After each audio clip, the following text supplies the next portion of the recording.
Quand on le fait bien, ouais, ça sent bon. Ça sent vraiment pas mauvais, quoi.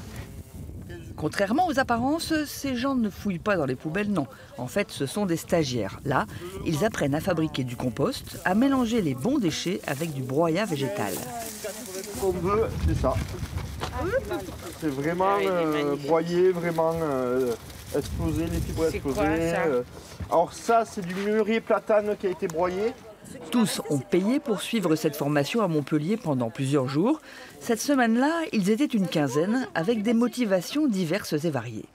J'ai déjà un vermicomposteur et je voulais justement essayer de pouvoir organiser un composteur un peu plus gros sur un espace qui restera perso mais sur lequel on serait beaucoup à l'utiliser, donc pour avoir ces compétences-là, quoi.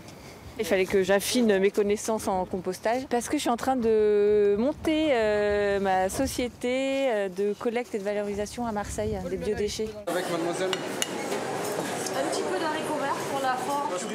Dans ce grand self-service, les responsables de cuisine ont suivi le même stage.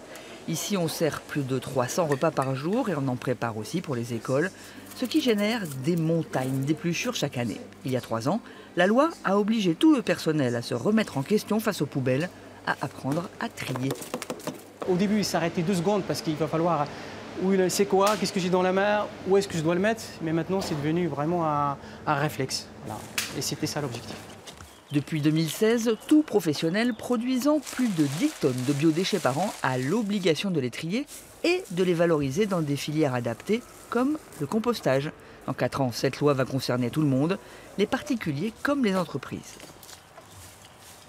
On a vu plusieurs emplacements qui pourraient être intéressants. Est-ce que vous êtes d'accord pour qu'on discute? C'est vraiment, on équipe une ville et on professionnalise la filière, quoi. Cette révolution au royaume des déchets devrait être source d'emploi. Nombre de gens l'ont compris et cherchent à se former. En peu de temps, les demandes de stage ont explosé. C'est vraiment une thématique qui monte en puissance, qui crée de l'engouement, de l'intérêt. Et il y a beaucoup de porteurs de projets qui s'autofinancent leur formation. Les collectivités locales s'y mettent aussi. À l'avenir, les composts collectifs, comme celui-ci, quartier Croix d'Argent, devraient se multiplier au pied des immeubles.